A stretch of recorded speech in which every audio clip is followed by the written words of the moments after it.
Nous sommes à Tekoubé dans une cour commune où il y a 25 portes et 2 douches. L'une des douches et ici la deuxième. Et un seul WC pour toute cette population. 25 portes pour un seul WC. Chaque porte, au moins 10 personnes. Au moins 10 personnes, voire plus.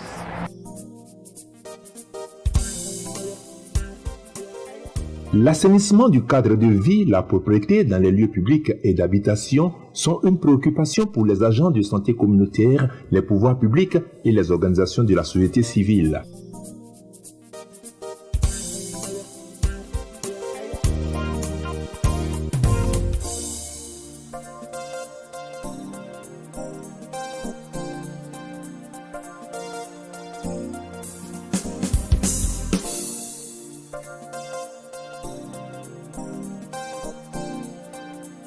La campagne Voicing Just Sanitation Assainissement pour toutes, tous, lancée par Overdue avec le soutien des Lettres Égales, entend relever le défi de l'accessibilité aux toilettes propres et saines, tout en luttant contre les préjugés et tabous dont sont victimes les femmes.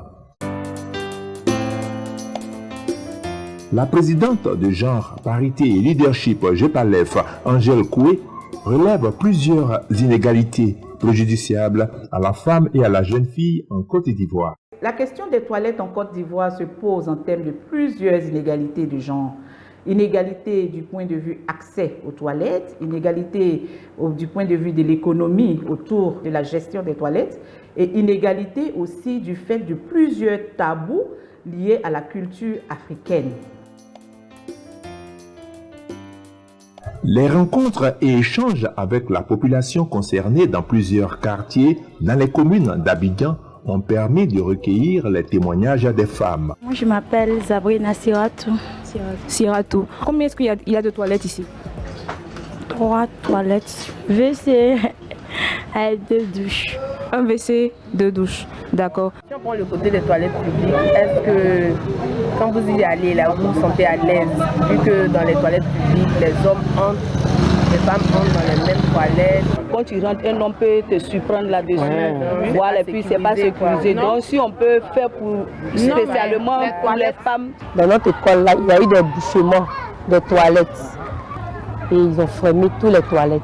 Les gens partaient souvent se soulager dehors. J'ai eu mes règles en classe et ça m'a sali. Je n'ai pas de coin à me changer. Donc je me suis rendue directement à la maison, aller me changer. Donc le lendemain, je me suis gênée, je n'ai pas pu me rendre à l'école.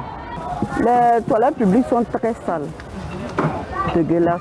Moi personnellement, je n'ai pas une bonne image des toilettes publiques.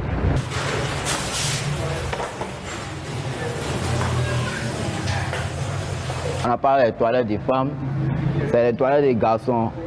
Pour l'entrée des toilettes, c'est les femmes qui sont au four au moulin.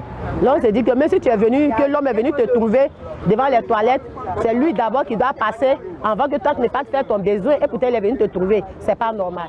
Face à cette situation de discrimination dans l'accès et l'utilisation des toilettes du fait des préjugés et tabous, les femmes n'ont pas d'autre alternative que de s'en accommoder, tant bien que mal. Généralement, je capte. Quand je suis trop coincée, je suis obligée là. Dans les toilettes publiques, souvent les douches sont sales. Tu es obligé de prendre l'eau pour aller rincer le coin avant de rentrer. Le jour où tu n'as pas l'argent pour aller dans les toilettes publiques, tu es obligé d'aller à la maison pour aller pisser à la maison. Tu n'as pas envie d'entrer, mais où tu vas partir? Mais moi, quand je rentre, vraiment, je ne m'abaisse pas. Je m'arrête pour pouvoir faire mes besoins, ce que je veux, et puis je sors. Bon, je suis au marché, pratiquement au marché. Donc, nos toilettes sont publiques et puis payantes. Souvent, ce n'est pas accessible parce que c'est sale. Donc, je suis obligée de retenir mon urine jusqu'à ce que le soir, j'arrive à la maison pour pouvoir uriner. Une fois à la maison, après avoir uriné, j'ai mal au bas-ventre. Je sens les douleurs un peu fortes. Quand moi je sors là, je garde mon pipi là, je ne fais pas. Je garde quand je vais à la maison, je fais. Une fois, j'étais devant la douche et un homme est venu me trouver. Il voulait rentrer, il dit non, il faut attendre, il est parti, je ne vais pas durer. Et j'ai attendu pour qu'il parte, il est parti, il a duré. Mais il est déjà rentré, pas lui dire de sortir. Et en tout cas, ça m'a fatigué puisque j'avais envie de uriner, on n'a pas retenu l'urine. J'étais obligée de retourner dans ma chambre, prendre un vase pour me soulager, pour pouvoir venir reverser. Parce que je ne pouvais pas attendre tout ce temps qu'il était dedans. On n'a pas de mariage. On a boit l'eau jusqu'à fatiguer. Maintenant, là, je vais bisser. J'ai rentré ici, là, on a fermé. J'ai rentré, c'est bon, il dit, ah, pas ma maman. Maman dit personne n'a pas rentré son douce. J'ai fait 3 maisons, je n'ai pas gagné place. Il n'y a pas de public aussi. Ah, je vais courir partir demander les gens aussi. Ah, bisser là, c'est venu. C'est venu. J'ai fait un peu. Dans la culture africaine, il y a plusieurs tabous. Quand une femme est dans les toilettes, on dit qu'on ne doit pas entendre de bruit de ce qu'elle est en train de faire dans les toilettes. Quand elle fait pipi, on ne doit pas entendre.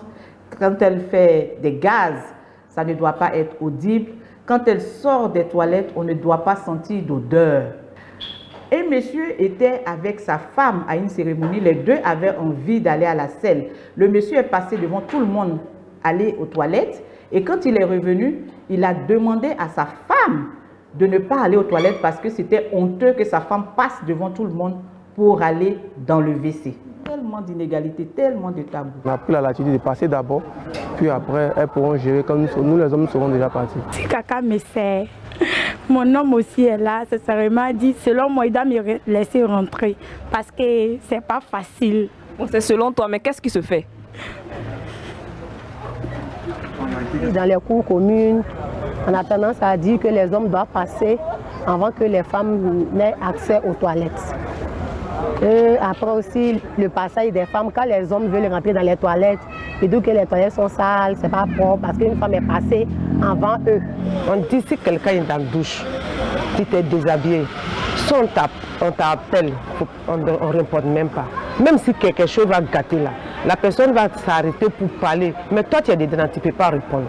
Parce que quand j'ai trouvé ça on dit ça dans notre culture quoi. Des fois, notre mari, quand ils font leurs fétiches là, quand tu as tes menstrues, tu ne dois pas t'approcher d'eux. Ils ne doivent pas voir le sang. D'autres refusent même de manger la nourriture de leurs femmes. Ils ne dorment pas dans le même lit avec les femmes. C'est leurs fétiches qui demandent ça. Chez nous les musulmans, tu ne dois pas toucher ton mari. Il te dit que tu es ça. Donc, blouah, tu ne peux pas toucher blouah, tu ne peux pas prendre l'eau pour mettre dans le blouah. C'est une autre personne qui ne voit pas ses menstrues. Tu peux prendre l'eau pour mettre dans le blouah pour aller dans la douche pour mettre l'eau dans le seau. Les nappes de prière, tu ne peux pas toucher aussi. On a tendance à dire quand une dame est dans les toilettes, qu'elle ne doit pas parler parce que si elle parle à un homme au dehors, c'est pas bon, c'est comme si elle trompait son mari avec lui. Ou bien bon, d'autres aussi font tendance à la religion pour dire non, c'est pas bien. C'est comme si on voit ta nudité étant dans la toilette et puis tu t'adresses à quelqu'un du dehors, c'est comme si tu étais nu. Bon, il ne sait pas. Il y a trop de trucs qui disent. Quand tu t'en vas trop tôt dans les toilettes, ils ont des préjugés. Ils ont des préjugés. Ah, aujourd'hui, c'est lave trop. Ou bien il y a quoi? Ou bien, bon, en tout cas, il y a des préjugés. Chacun interprète ça de la manière qu'il veut. Autrefois, nos parents nous disaient qu'une femme enceinte ne pouvait pas se laver dans la nuit. Un chasseur était allé en brousse tardivement dans la nuit pour chasser et a entendu une femme génie en train d'expliquer à son mari que l'enfant était tout le temps malade. On n'avait pas de remède, mais l'enfant ne meurt pas. Donc il y a une dame au village qui se lave à tout moment pendant la nuit.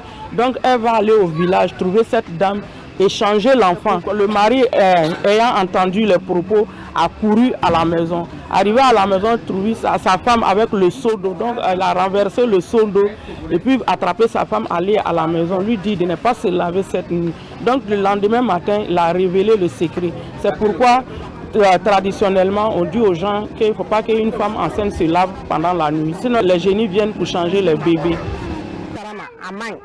Il y a tellement d'inégalités partout, dans les cours communes, dans les villes, partout, des inégalités entre les hommes et les femmes. Quand on doit avoir accès aux toilettes, les hommes sont prioritaires. Quand il s'agit de nettoyer, ce sont les femmes. Même au niveau de l'économie, le service dans l'assainissement, les vidanges, ce sont les hommes. On dit que c'est salissant pour les femmes, mais en réalité, c'est parce qu'on veut confiner les femmes dans ce qui ne rapporte pas d'argent. Lutter contre les inégalités dans l'accès aux toilettes et à l'assainissement du cadre de vie lié aux préjugés et tabous préjudiciables aux femmes est l'objectif majeur de ce projet de genre, parité et leadership GEPALEF. Cette organisation compte réussir sa mission avec le concours de ses partenaires.